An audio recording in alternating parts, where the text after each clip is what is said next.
there wasn't a lot of research that needed to be done this week because there's really only 2 races that we should be looking at with Atlanta, and that's last year. I don't care what happened past last year. So it doesn't matter. Yeah, it really won't matter past that. No. So this is it. So last year, what we know is that, once again, Chevy was absolutely dominant. In July, they were 4 of the top 6 finishers, including the winner, and that was Elliott. In March, they were 5 of the top 6 finishers, including Byron, the winner in that one. In the Xfinity Series, Chevy had 6 of the top 9 in March with a win and had 7 of the top 8 in July and the win. That's how dominant Chevy was both on Saturday and Sunday at Atlanta. And so, but you do now. Let's start with this. So, if any, the good thing is, if you're a Hendrick fan, is even if you get bad news about the penalties and whatever have you before this race, it's not going to affect this race. And so don't be looking at it as they're taking a part out and now they were faster before, but now NASCAR's found something and now they're going to be slower this week. That's not going to come into play at all. So it showed last week that part was irrelevant. Yes. If anything, it would almost make them want to win more to get playoff points back. There you go. Yes. It might light another fire under because this penalty, no matter what happens, is not going to affect the way I think of their speed because I know Sunday just proved that part had zero to do with their dominance this season. So, and also you look at too, Chevy has won 78 stages this year. They've won all 4 of the races. And if you look at super speedways last year, who won the Fall Talladega race? Chase Elliott, Hendrick, Chevy. Who won the Daytona summer race? Austin Dillon, Chevy. Who won the Talladega spring race? Ross Chastain, Chevy. So the only race of the next gen era that Stenhouse won the Daytona 500 this year. The only time in the next gen era that a manufacturer not named Chevy won was Cindric in the 2022 Daytona 500. Everything else since Atlanta, Daytona, Talladega, all Chevy. This year has been all Chevy. So I would struggle to say that anything other than Chevy, especially when Toyota I have here, has not won in Georgia or Atlanta. Granted, we could say this, they didn't win last year, so that's all that matters. But they didn't even win in the old package. It was 2014 was the last time a Toyota won. Even in the old package. Even the old package. At Talladega, they're 2 for their last 17. And at Daytona, they're 1 for their last 8. So, knowing that, we knew they weren't really going to be really good in Phoenix, and they weren't. So those trends have all carried over that I think your pick is between a Chevy and a Ford. And granted, with all the Chevy talk, I would, which we'll get into, we're starting with the Chevys, is I think that's probably your way to go. Before we do that, and now CJ's picks are back. So now that he's back, and by the way, CJ's going to he's going to have his recorded F1 report to preview the race this weekend. That'll be on Friday, I believe. So not only is CJ back giving us his picks on time, but he is also going to be raring to go for the rest of the season with F1 reports if you're a big F1 fan. So check that out. All right, now. And by the way, before we move on, also I don't push this all too often, but hey, man, if you really like what you see, subscribe to the channel. Very important. We really appreciate that. Also, we're going to let you know about some comments that were made and some questions. So we're going to get into that in a little bit before the show is over. We appreciate that. That's awesome. Same thing for hitting the thanks button and donating to the channel is also great. The like button is awesome. That's also very important. By the way, we're getting close to 2,000 subscribers now, so we're getting close. So let's see if we can get over the hump sometime real soon. As far as subscriber traffic is concerned. How many now with CJ back? That makes it a little easier for us to kind of connect with more. Well, actually, it's harder to tell you the truth because we have an extra person that may or may not like the same drivers we like. So we had only 4 this week.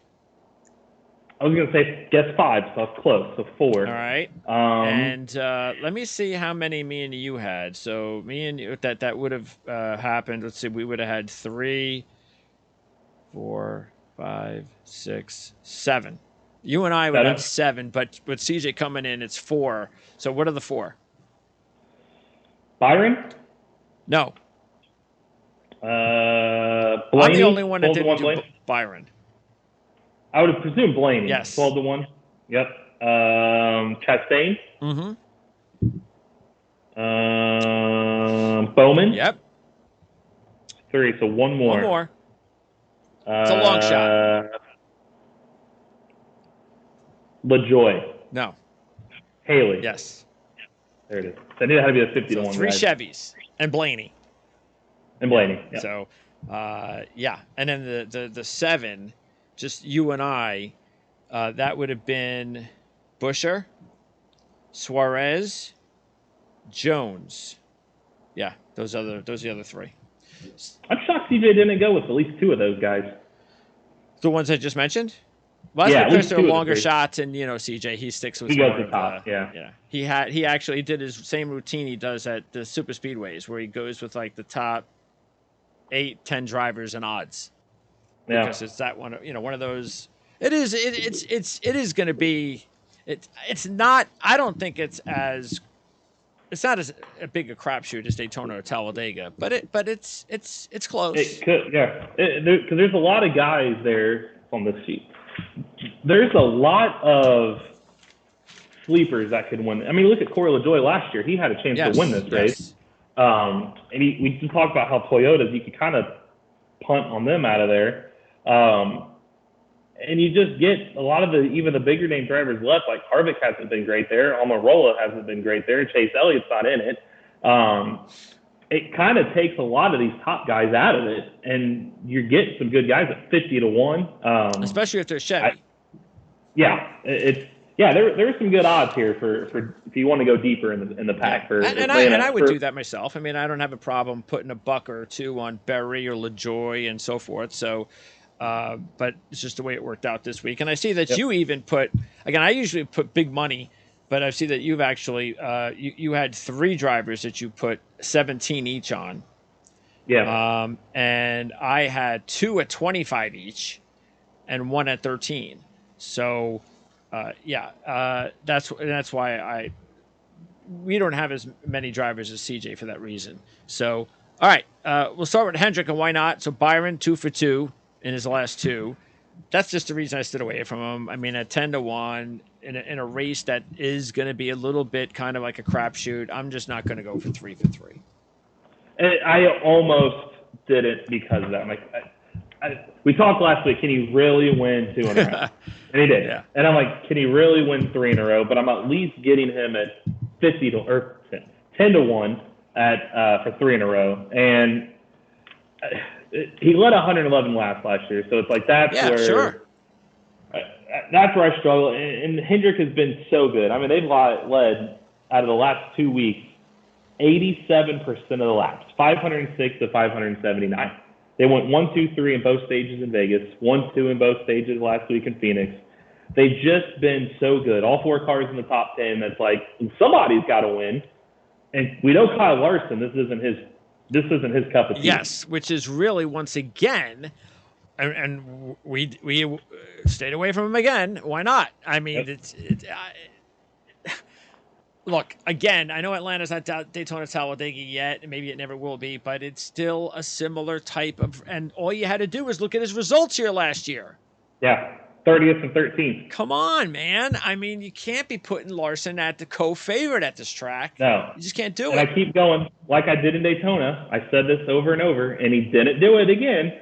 1 top 5, and now 36 drafting track starts. So that's 36 starts at Atlanta, in this package, Daytona and Talladega. He's got 36 races on those tracks. 1 top 5. And he's a co-favorite. That's just like, there's absolutely no way. He's 0 for 36 and wins. I was like, get yourself a second top 5 before I even contemplate. Yeah. But 10-1, like that was the quickest no I've ever had. I'm like, no, not for 10-1. Yeah, Byron definitely, but not Larson. Yeah.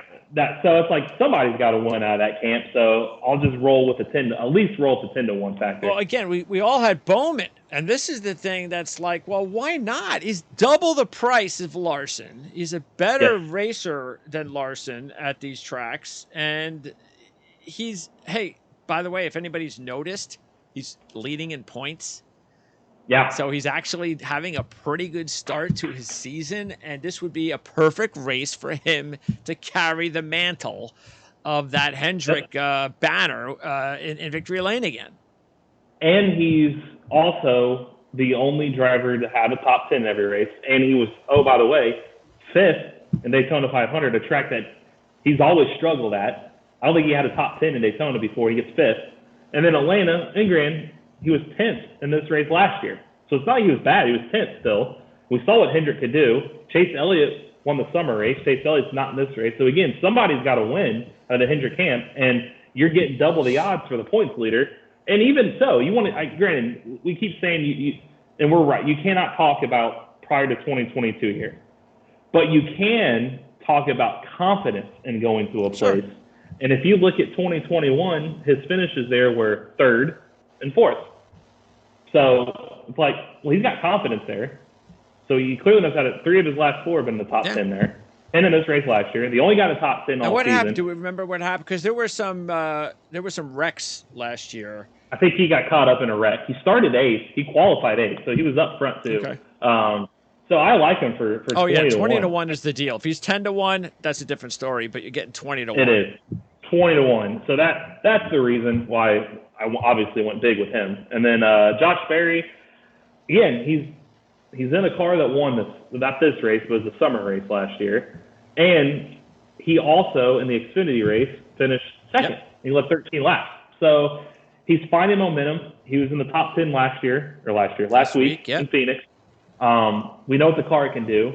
We know this is a drafting track. This isn't necessarily one he's going to go out there and get you. It's mash the gas pedal and go. So if attrition happens, he's in the car. Who's to say? 50 to 1. Yeah, so that's why I went his direction. Yeah, it makes sense. Absolutely.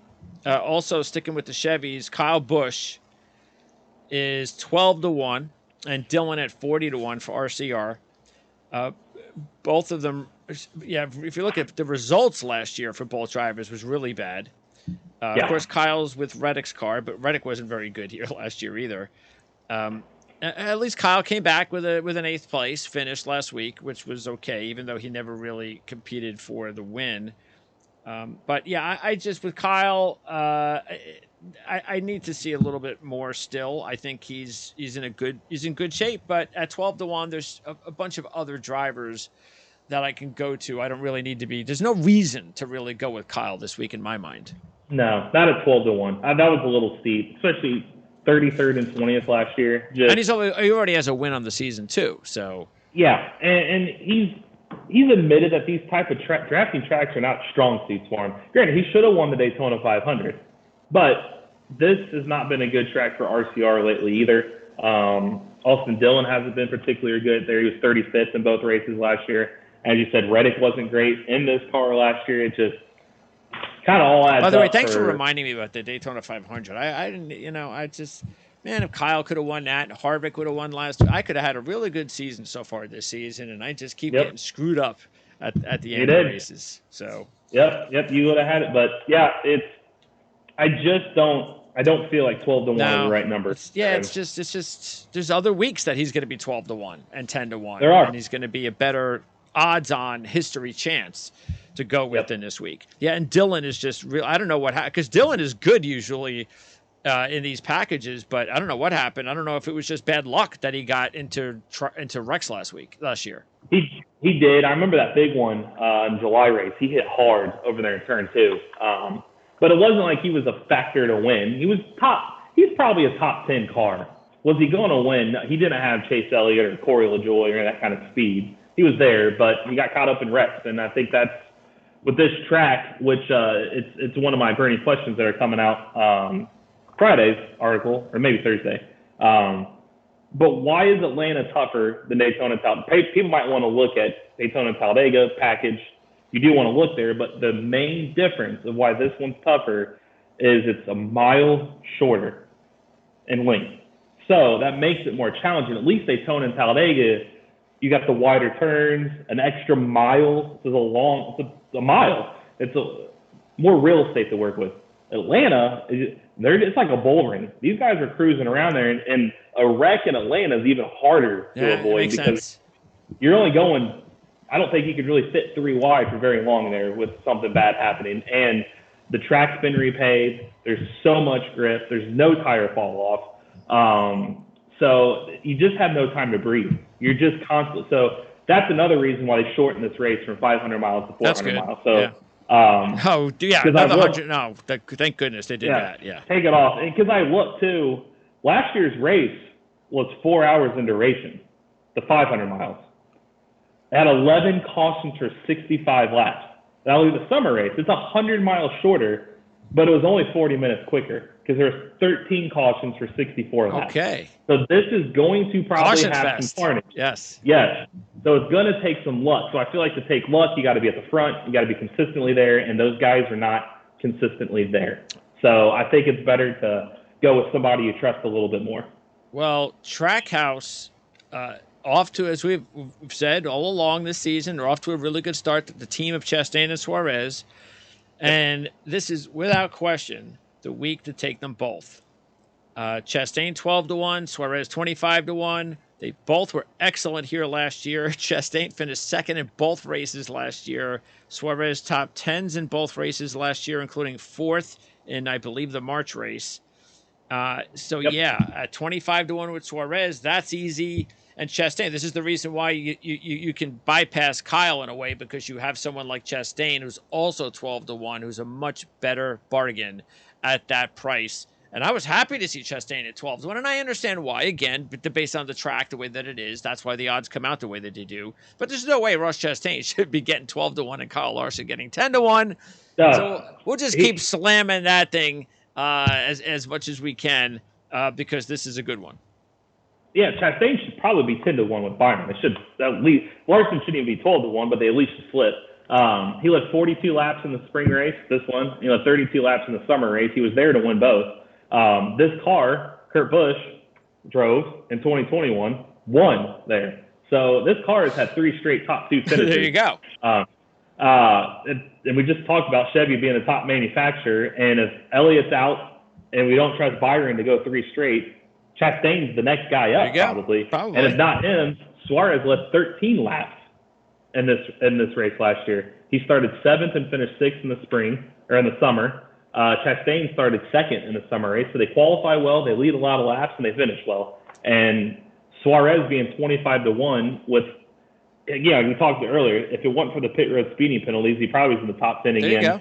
Phoenix, he would have a top 10 in all 4 races this season. So I like that for 25-1. That's slam dunk to me. Yeah, you got to take the team right there this week, no question about it. Yeah, you put 17. That's the most, tied for the most that you invested this week, and I put 25 tied for the most that I put on my top 2 drivers this week as well. Spire Motorsports, and we're going to talk early about them this week, and why not? And that's because this is a Corey LaJoie race. This is a race where if you're going to take Corey LaJoie a couple times this season, this is one of them. 5th in this race last year.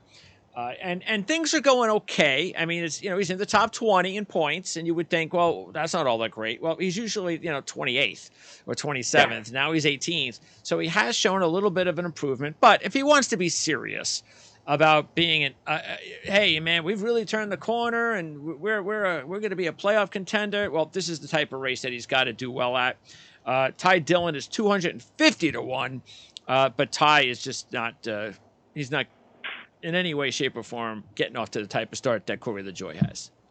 No, and these aren't his great tracks. So Ty I punted on, but like you said, LaJoie was 5th in this race last year, and the only reason he was 21st in the summer was, remember, he wrecked with Chase Elliott going for the win on the final lap. Okay, there you go. He was 2nd, and he led 19 laps.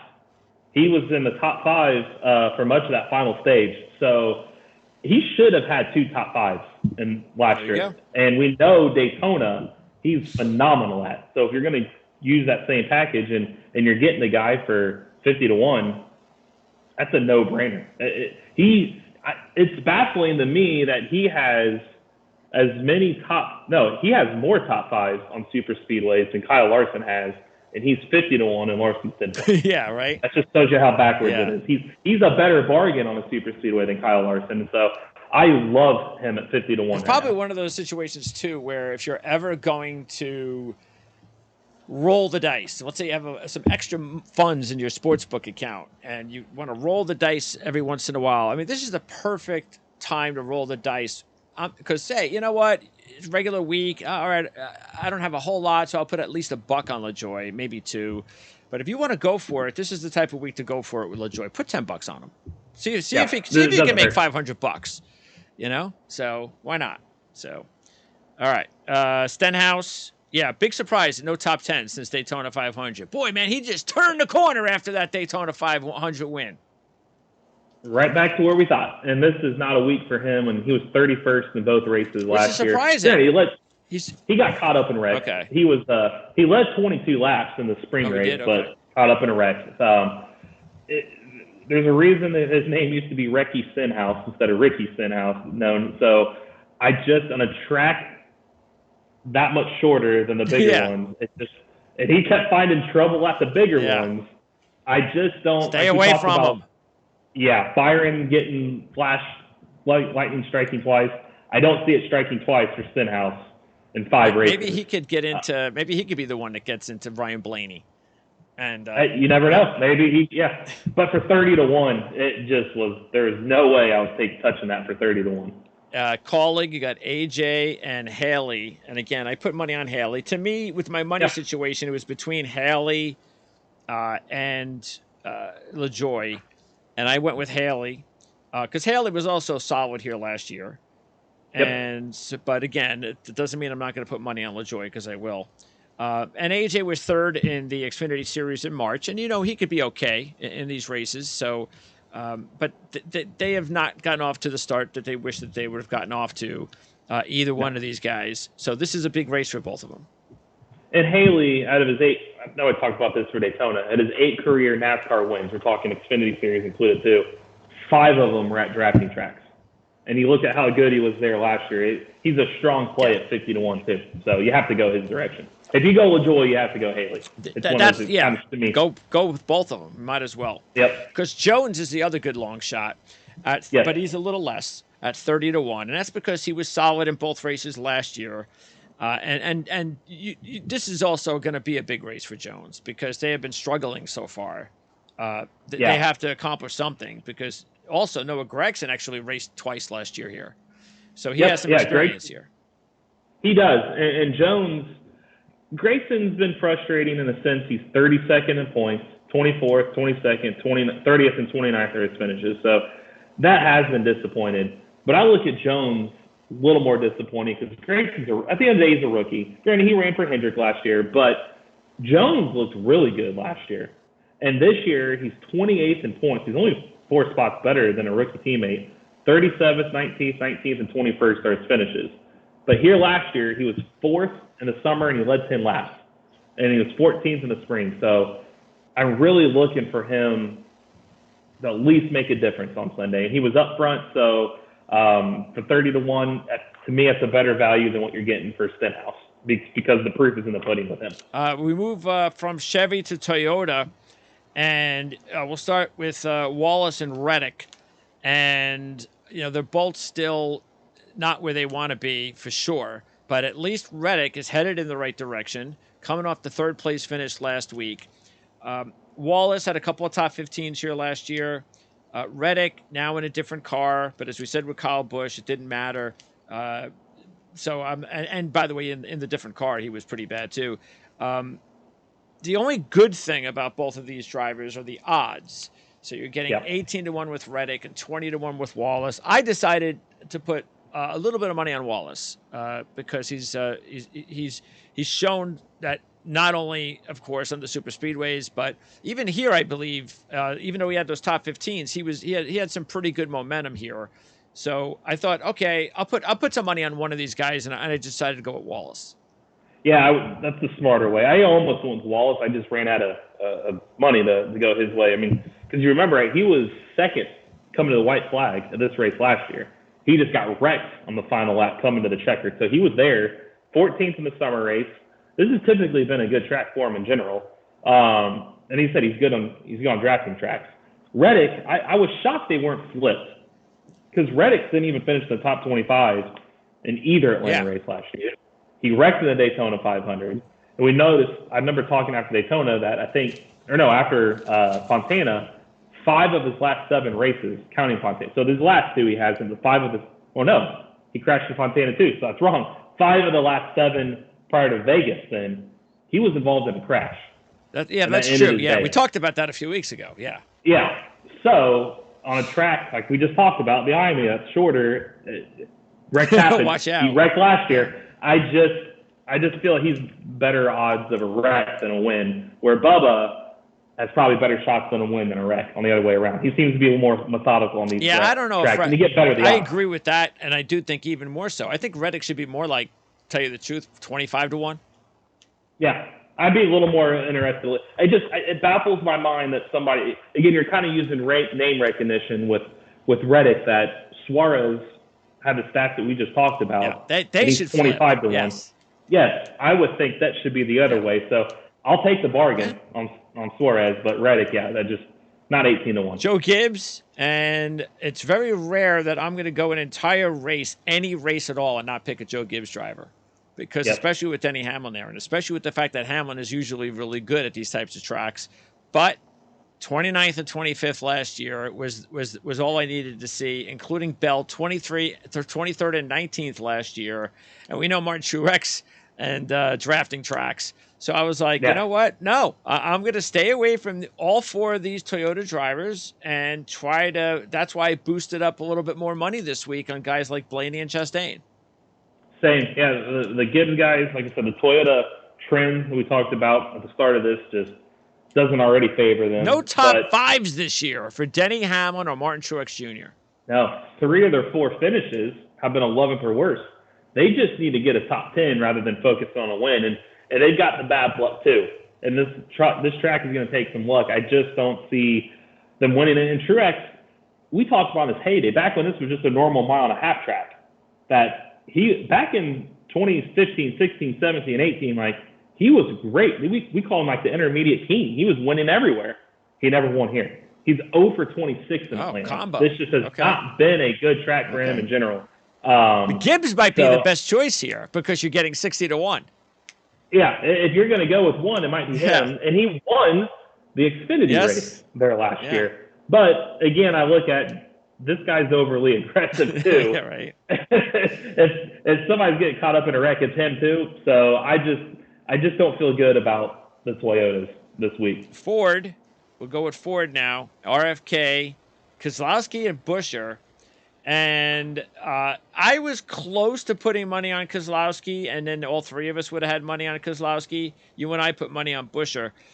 It's just, I don't know, it was a combination. It was really what it was it's just, I wasn't really, I know 18-1 is normally a good number, like we said with Reddick in a way, because of how good Reddick normally is. But I just thought, I can do better than 18-1 at Keselowski. That's a little low for me, considering the team, and he hasn't won in over a year and a half. But I think, if you guys took him, and I understand completely why. And Buescher's, I just felt I got a little bit more money with Buescher. So I'll put $4 on him, try to make my money back. But I could have seen myself putting a little bit of money on Keselowski as well. I actually went Keselowski over Wallace. That was my final too. Okay. I was like, where do I? And that was only because he was 12th in this race last year, and that was kind of at their low. They were still learning each other. And I look at what RFK did at Daytona, and they were 1-2, and RCR was 3-4, and they were there. And Keselowski's won the spring race in Atlanta twice. Granted, it's the old package, but my determining factor with them was Keselowski has won 7 races on drafting tracks, and Wallace has won 1. Yeah. And I'm like, it's a better, and you're getting the same similar odds, 18-1 and 21. I'm like, he's running better. He led the only laps that Ford led in Vegas. He was one of 2 other Fords other than, him and Harvick at Phoenix, the only one that led laps. So he's leading laps. He's kind of running there. So if people take themselves out, I don't think he's going to win just baseball speed. I look at, if people start taking each other out and he's there in the end, well, that's usually how Keselowski wins races anyway. It is. It kind of seems this race is going that way. And Buescher, 7th last spring, he had a car capable of pulling the upset in Daytona. So it's like, why not with him? Especially taking them both. Or, you're hoping, just like Daytona, that they're going to be hanging on to each other. Yeah, and he was 7th in the spring before on the old configuration. So 7th, lucky number 3 number 7s. It's like, you look out and you're getting a 25 to 1. I'll believe it. Yeah. Yep. I like them because I know we're going to get into Stuart Haas later, but I just don't like the way Stuart Haas runs there. Other than Blaney, Penske's not great there. And this package that I just feel like somebody from Ford has to carry the baton, and maybe it's RFK. All right. Now let's move on to Penske. And Penske, we all just took one driver, and that's it. And that's Blaney at 12 to 1. Again, he was solid here last year. Coming off, again, even though he was nothing more than a top 10 car, he lucked his way up to a second-place finish, so psychologically that could go well for him heading into this race. Logano had one top 10 here last year. Cindric was third in July.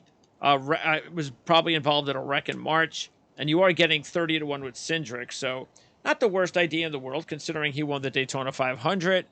If you wanted to put a couple bucks on Cindric, I'd be okay with that. But Blaney is definitely the one because, as we've been saying, it's time for a win. It is. Blaney, in overall, 4 top 5s in his last 5 there. And he was running in the top 3. He was drafting with Wallace and they got wrecked. Oh, okay. So he was in the top 3 in the spring race. Coming off, he set a top 5. He's got to get a win. He's won Atlanta in the past. This is a great spot. Cindric, I just didn't trust. 30 to 1 is a good number for him. He just seems off this season. Yeah, so far. And we can segue into the Wood brothers in this too, because I look at, because Cindric and Burton are both sophomore drivers. They're both in their second year. And Burton, 26th, 15th, 26th, 35th. Cindric, 23rd, 28th, 6th, 25th. Burton's 30th in points. They just seem to me, they're just missing something for me to just all of a sudden think they're going to win. And then Logano is the other driver. His last 6 Atlanta starts, he's finished 23rd, 10th, 15th, 19th, 9th, and 26th. In his last 3 starts on a season, he's finished 10th, 36th, 11th. And it just doesn't scream race winner for me, especially for 12 to 1. So I thought out of that group, we talked about Blaney's the safe pick out of those to go with. And by the way, speaking of Burton, I made my move on fantasy. I made the first move, the first transaction of the fantasy season. Well, besides Elliott's injury, was me dropping Burton and picking up Chris Buescher. So what did you think about that swap? I think it was smart because Burton just doesn't look much better than he was last year, and Buescher just looks better than he was last year. So you're getting, I guess, the veteran leadership, I say. But kind of like my method was I want my bottom guys just get me top 20s, and Buescher can get you that. Yeah, he can Burton, do that, as I just said, Burton's got a lot to prove here lately, and Buescher could go out and win this week. So that's a wise move. Gilliland and McDowell, 50 to 1. We know McDowell would be the choice over Gilliland, but I don't know. We just haven't really heard much of McDowell for a while. No, and in this race, even last year, 24th and 15th, just never was much of a factor. So I would punt on both of those guys, even for getting better odds, for 50 to 1 for both. And then Stewart Haas, Harvick, Briscoe, Preece, and Almirola. Great odds across the board. I am surprised that neither one of you put money on Harvick at 25 to 1. Because I'm just a little surprised he was 25 to 1. Now, I understand we just went over the whole thing about Hendrick versus Ford, and I know he didn't have anything last year, no top 10s here, but look what he did last week. He's proving that he did something different with Kevin Harvick this year, and we know he can race, we know he can draft. That's not a problem. So, yeah. I mean, if he's 15 to 1, it's a different story. But at 25 to 1, I thought there's no way I can't take him. I almost did. I sided more with Keselowski on that too. Just again, I know what I'm getting out of him on a drafting track. And Harvick, just 21st and 12th last year. I'm like, these aren't great numbers. And Stuart Haas across the board was just not good there. Drafting partners not I mean, who? Almirola? Well, who do you think is better, Almirola or Preece as a drafting partner? I would say Almirola, but Preece is just not what I thought this season so far. I mean, I was surprised that you guys did not put any money on both of you guys. You were Preece in the preseason, and you didn't put anything on him today. No, I think Cole Custer's sitting back right now doing one of these. Like, what? I told you so. I mean, 36th, 33rd, 23rd, and 12th. He looks exactly – those are what Cole Custer could have done in that car last year. So, looks no different. Stuart Haas wasn't very good there last year, so I'm like, I'm definitely not going that direction. Almirola's got 3 top 10s and 14 tries in Atlanta, 9 of which are 15th or worse. And it seems like he keeps getting caught up in wrecks. I'm like, I don't trust him.